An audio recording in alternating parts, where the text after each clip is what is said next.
I want to welcome everybody to the Swedish Festival, the wet and wild Swedish Festival this year. There's nothing we can do about it, but it got us a good crowd in here. Jesse won't introduce me, so I want to thank the library board and the librarians for working with me in another year, doing another presentation. I'm Charles Noyd. I think I am somewhat related to maybe a third of you or 2/3 of the people in the crowd here. I'm glad some of you others came. But I'm kind of somewhat of a historian here in town, and my family's been in town over 150 years, and so they've seen a lot of the changes, and I love researching the stories. And so today I'm going to tell a little bit. When I started going through my pictures, I have a gazillion pictures. It was hard for me to really just nail it down because I have so many great pictures and stories. And so if I didn't hit an area you wanted to see, maybe there'll be a part two. But for now, I'm going to talk about the building of the downtown Stromsburg. And so in 1872, Louis Hedstrom led a group out here. They founded the Stromsburg Town Company after they found some land. They went to work right away building the infrastructure. They had a few restrictions there because there was no supplies out here. So you would either have to go to Columbus, which meant you had to cross the Platte River to get lumber, bricks, materials, or you went to Lincoln or Omaha or maybe Seward. You had to go somewhere where the train had already made it to that point. So the original town, as is shown here in this 1906 plat book, it was an odd number section. And so in this part of Nebraska, the odd numbered sections were part of the UP Railroad land grant. And so this land had to be purchased from the railroad. So the town company, or Louis Hedstrom, purchased the parcel that makes up the town square, the north side, the east side, and the south side. Now the green section there is west of the highway, and that's the Hedstrom addition, and the Hedstrom addition lands in an even number section. And so that is actually Louis Hedstrom's homestead land. He had his house a little bit north of the downtown, but it's actually part of his homestead. Now, when you started a little pioneer town, the best thing to do was to get a railroad there. Now, I'm telling you, Stromsburg had aspirations like none other. They were going to be the railroad hub of Nebraska. If you look here, there's a railroad going to Duncan. There's a railroad going to Clarksville, which we know as Clark's. The Omaha and Republican Valley Railroad went on closer to McCook, or in their mind. And then there was a railroad going southeast, and then the Missouri Pacific was going to go to Surprise. So what happened? The Omaha and Republican Valley Railroad was a part of the Union Pacific, or kind of technically. It came to Stromsburg in 1879, and it didn't go any further until 1906. So this little line going west is not accurate because they were shooting for more like McCook. It eventually went to what we know of Polk and Orville. They didn't exist until 06. And then we also got the St. Joe Railroad, which was part of the Burlington group. And so you could get on a train in Stromsburg and you could go to Lincoln by York. You could go east and get on and go down through Valparaiso to Lincoln, or you could go on to Omaha. We had a turntable down here, so they turn the trains around and go back the other way. Has anybody ever heard of Sanborn fire insurance map? Mm-hmm. A few people. Okay, so the Library of Congress has quite a collection of Sanborn maps. Whether you're from Stromsburg or any other town, I encourage you to go loc.gov, maps, your town. There should be Sanborn maps, and they're super fun to look through. So the key on here shows the pink or red, they call it red. It's pink on the map. Those are brick structures. And then mostly what else you're going to see is yellow, which is wood structures. And so this shows the downtown, the bandstand, 1889 Library of Congress. So this is the north side of the square. And so clear to the west end is about where Subway is now, would be where Louis Hedstrom set up the first business in town. So if you look along here, these are so fun to look through in my opinion. There's a cigar shop, millinery, drugstores, meat, tin shop, a bank, which is where Polk County News is. Most of us know that was a bank most of our lifetime. Jewelry store. Then if we go to the east side of the square, hardware. Here's a brick building in the middle in 1889. Meat, they have a smokehouse out back. Candy and cigars. Another cigar shop. These are all on the east side. And here's the south side, and you notice there's a lot of brick. Opera House, Viking Center, the Viking Center, the Senior Center, and the Rescue Shop, all brick, all there in 1889. This brick structure here is still there partially. The mortuary's here, that burned down, but most of the rest of that is still there. Another bank, if you see, and another bank. Wow. So we had 3 banks. 3 of the corners of the downtown had banks. This is the west side. Windsor Hotel, I'll show you that here in a minute. It's a wood structure. This, I believe, was the flour mill when I was a kid. They torn down for the bowling alley. And then this is the hotel a lot of us remember, Park Hotel, and it was brick. But you notice there's big gaps in there, right? There's a reason. This is 1889. In 1887, the west side had the biggest fire downtown Stromsburg ever had. They saved a couple buildings by groups of men picking the structures up and rolling them out of the way. They were able to stop it before it got to the Windsor Hotel. I don't think the Park Hotel was built until after that. It was right after that they built the park. But anyway, none of these are there. Well, the thing that this did, there were several things. One, the city changed code. You couldn't have wood structures anymore. You had to have a brick or a metal lined building. They passed water bonds so that they had a good water system, which we've always had a great water system in Stromsburg. And I think that the terror of that fire started that. And then the fire department started. One started in 1888 and the other one started in 1889. So we had two fire departments. We had the Ross Hook and Ladder and the Hose Company number 1. So those all happened because of this big fire. I believe this is the oldest photo I've ever seen of Stromsburg. It's taken from the north side of the square, facing southeast. And so if you notice on the east side of the square, all those are wooden buildings still. See the size of the trees? They tried twice to plant trees in Stromsburg, and it was really hard to keep them growing. Those trees are not very old. I believe this photo's got to be around 1880. This brick structure, the city office is here, and the mortuary is here. That burned, like I said, that burned down. Laundromat fire burned that down. The horses and wagons, the hitching post, all the way around the downtown square. It's just an awesome photo. This is a few years later, and you can see if you look at the rescue shop now when you go back downtown, it's missing something from this photo. At some point they took the top floor off. It's a single-story building now, but it is the same building because I've looked at all the architectural details on that main floor and they are exactly the same. This is the senior center, the Viking Center, and then the city office.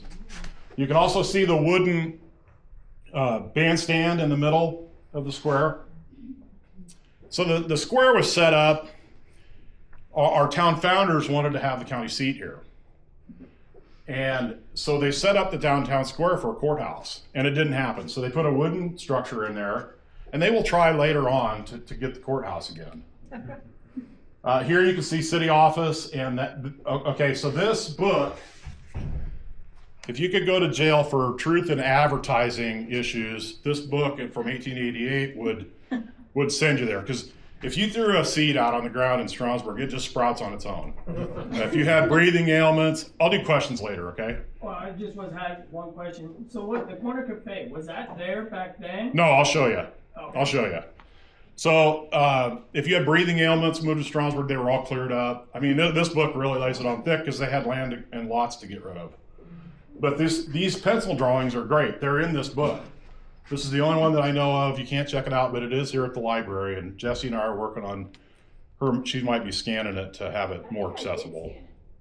We want to put it in some kind of binder, I think.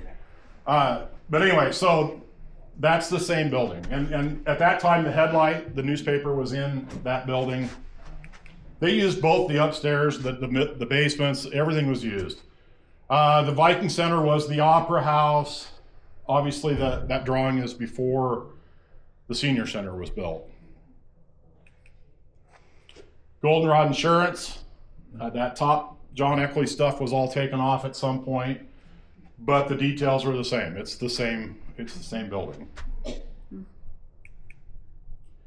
This is the Windsor Hotel, and it sat on the north end of the west side of the square, where Richard Olson's gas station. Across the street was Alex Scott's lumber yard. That's where Overland Sand and Gravel started. That was Co-op lumber when I was a kid, and I think it probably was the last of the wood structures around the square when Cornerstone Bank tore it down and built the new bank that they have there. So this is the highway. The guy's sitting there with that fancy tractor. So you can see off in the distance here, that's the Windsor Hotel, and there's Alex Scott's lumber yard. And look at all the horses and wagons and buggies around there. This is the first water tower. The photo's taken from the second water tower, the standpipe that we knew of. What church is that? So the Covenant Church is right there. Yeah, and obviously the Victor Anderson building, Bob Bergeron's building is not there. The 4th Street Coffee is not there in this photo. But the Wilson building was brand new in that photo. So we're starting to, with the advent of the city ordinances, we needed more brick because we couldn't build structures with wood anymore. So where did we get the brick?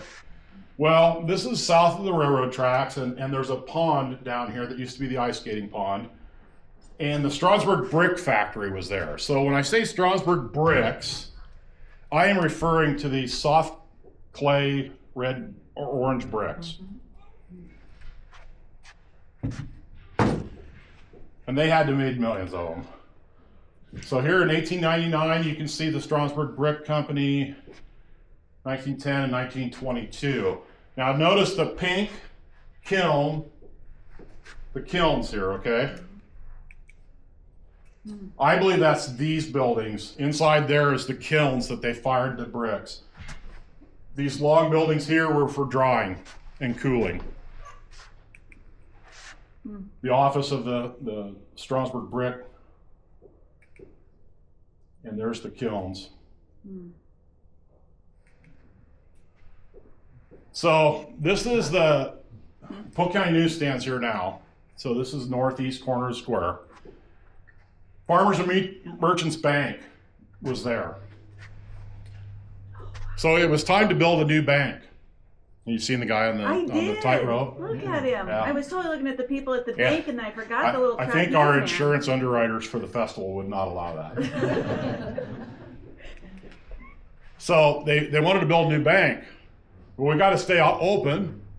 And how do we do that? Well, let's slide the first 2 buildings out in the middle of the street and build a new one. And that's exactly what they did.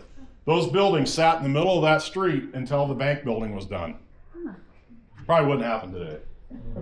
And it's cool, you can see there's no windows in there, all the workers on the roof, and there it is when it was done. Another picture of it. So this building sat where the 4th Street Coffee House is, the Scott block. And I could go through and tell you about almost every one of the people in this photo. And it's cool because there's dogs, there are people holding dogs in the bicycle built for two.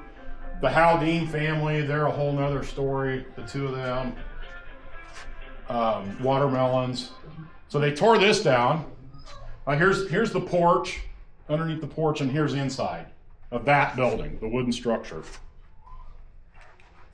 They tore it down. They dug the basement. That thing's got a full basement under it. They dug it with horses. And look how dressed up everybody is. In that, I don't know if it was, they knew it was photo day or they're just dressed up. Here's the front of the Scott Hall building. Obviously they're bricking things up. Still dirt streets. And there it is when it's done. And that's a 1913 Buick, if anybody wants to know. Building was done in 1912.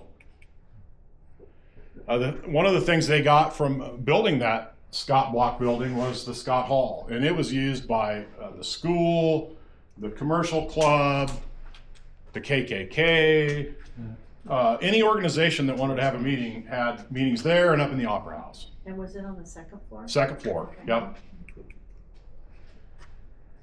The same time that building was being built, 1912, the Victor Anderson building was being built, which I can't imagine those two massive structures being built at the same time. But obviously Bob Berger owns this building, Occasions is in there, they have an apartment in there. Victor Anderson was very bold. He put a billboard on the roof, "Come to church." So this is north side of the square. You can see all the hitching posts. We got a kind of a transition point here because we got a horse and buggy and we got a bunch of cars. This is the south side of the square. Like I said, the Opera House, what we know as the Viking Center. Maybe some of you went and had smorgasbord there a little bit ago. The senior center was the YMCA. And so they brought basketball to Stromsburg. They brought boxing to Stromsburg. Next door was the Falk Shoe Store. And he would end up buying from there to the corner. And you were asking about the corner cafe. He ended up buying clear to the corner. And they were the ones who built the bit of Sweden. This is the east side of the square. And you notice a bath pole. There was a bathhouse under the Wilson block too. But under the Legion, there's a bathtub. There's the old bathhouse there. This is the south side looking west, and you can see Victor Anderson's beautiful building house at the end of the street. It's still there, down on the Rileys live there. There again, cars, horses and wagons.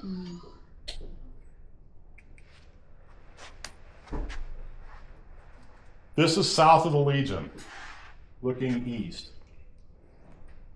What are those? I was just going to say it's a John Deere binder, and they were showing off a new line of John Deere binders. What's a binder? For wheat structures. Oh, Yeah. okay, We were mainly wheat back in those days here, Okay. so. okay. I can't confirm it, but I really feel this is true. So we've got all these buildings brick now, but we've got mud streets, we've got boardwalks or mud sidewalks, and the downtown people were sick of it. And so they decided in 1919 to put the brick pavers down. You can look at these afterwards and see the difference. These came from Indiana, in my opinion. Those were Stromsburg bricks. There's a big difference in weight. There's a reason they've lasted over 100 years. I believe this is the groundbreaking ceremony for the new brick streets. So they had to come in and they had to do all the utility work, and that delayed the project because of that summer. They had been in a drought for years, and they decided to do this, and that summer it rained the whole summer. But they had to put in new water mains and those things. And then they had to prepare the streets for, if you ever saw it, there's several inches of concrete underneath the brick. Another reason they've lasted so long. So here they're pouring concrete on the east side of the square. Another one, this is on the highway, about where Subway is now, where they're pouring concrete so that they can lay these bricks. Here's your the corner cafe. It was a bank. That little building was a bank. Remember on the 1889, and it was that building. And then it got converted to a restaurant. And the Leach family would set you up with a meal if you came in there. I'm not making fun of them, but they sure look happy. It says on the photo, 50th wedding anniversary. I don't know, I love it. But so this is one of the holdouts because we have brick streets here, but we still have a wood building. Sterling Anderson told me when he was a kid, you could go to the west side of that and they had a window that you could go up to and get your meal or an ice cream cone. It was still that. And then eventually, Judy Anderson's mom had the bit of Sweden there, and now it's the corner cafe. It was a city cafe for a while. It City had- cafe. That's what Beulah Graves. ran. Okay, Oh, Beulah yeah. Graves had, yep. Yeah, and it was, you could get nickel pop and ice cream. And Awesome. meals. Yeah.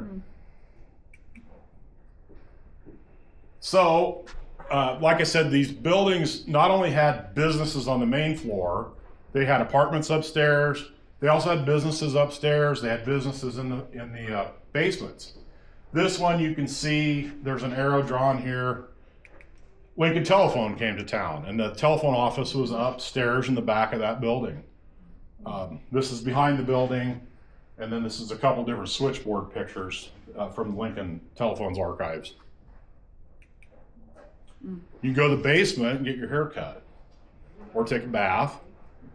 Some of that is still there. It is. It's really cool. Another Sterling Anderson, he's one of my great resources in history, said that you would go to the barber shop that had the best stories. So he would go down here. He would go down under the bank instead of underneath the Legion Club. If you didn't need a haircut and you needed a story, you would just go to the southeast corner of the square to the Liar's Bench. I don't know what the price of admission was, but I would pay it because I think it would have been a lot of fun to sit and listen to those old guys tell stories. This was the bank building, the one that burned down behind that. How many has been to Central Park? Anybody been? I have. Central Park. Yeah. Central Park. We had Central Park too.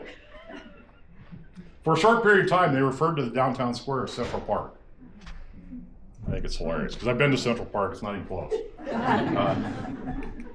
So here's another photo of the Frawley Fountain. So the Frawley, Josephine Frawley was Louis Hestrom's daughter, and the family financed building the fountain that we still have today. I have a million photos of it. You can see the wood bandstand in the background. This is a unique panoramic postcard. I have several. So they folded them in half and mailed them, which is just crazy. That's why that seam's down the middle.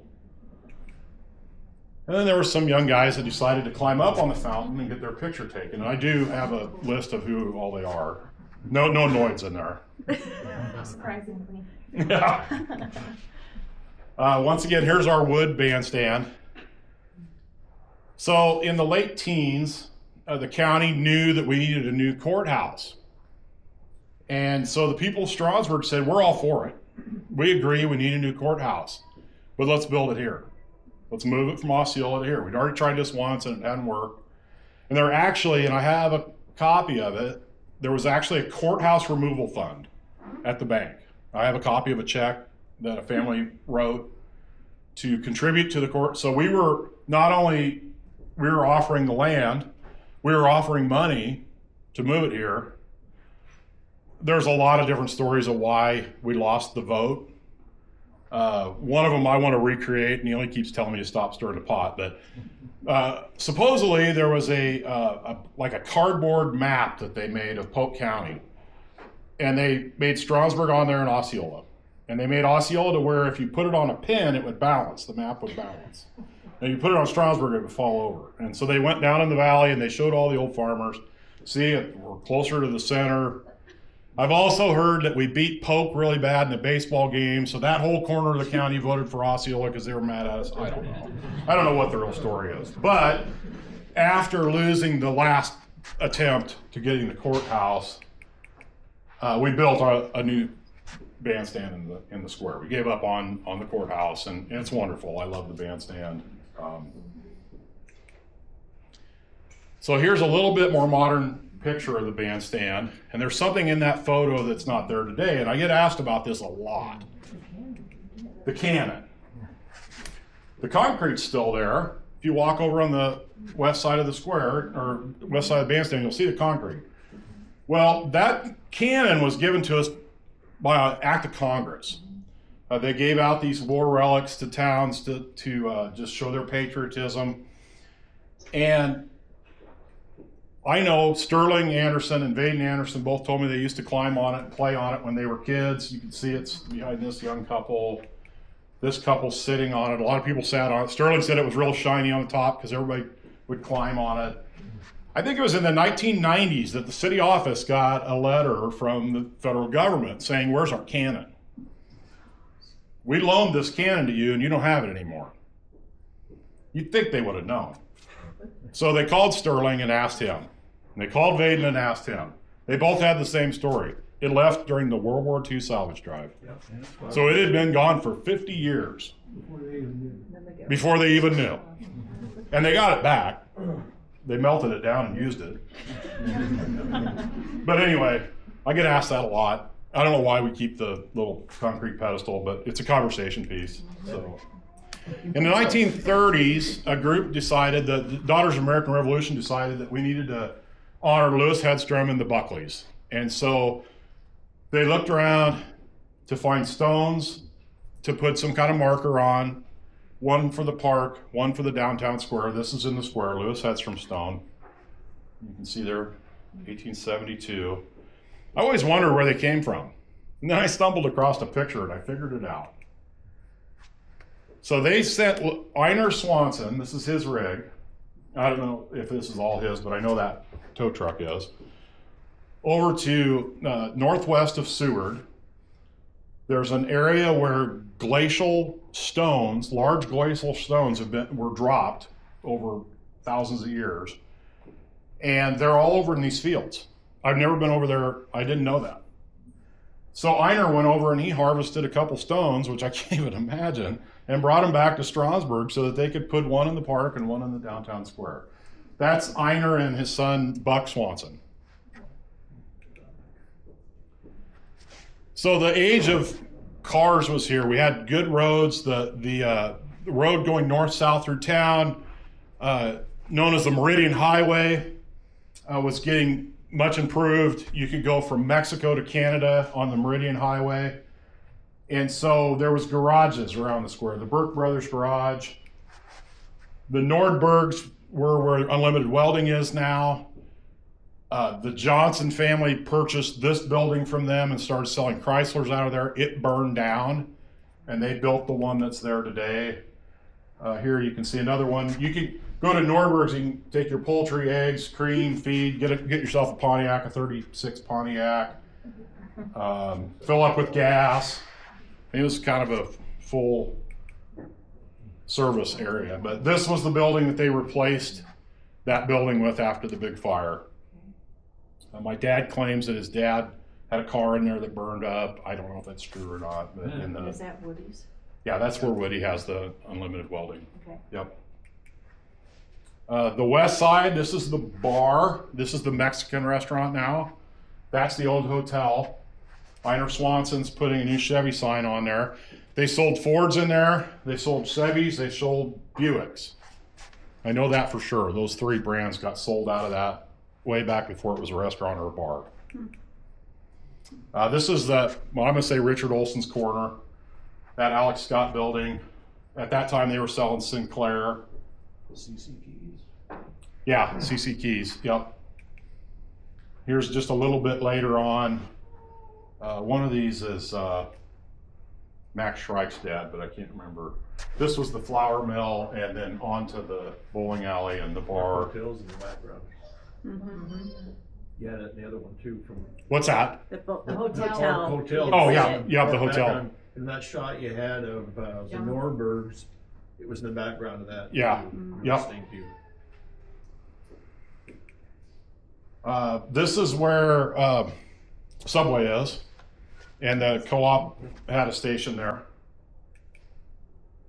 There's another Einar Swanson shot with that co-op gas station. So Stromsburg always, their celebrations have always been centered around the downtown square.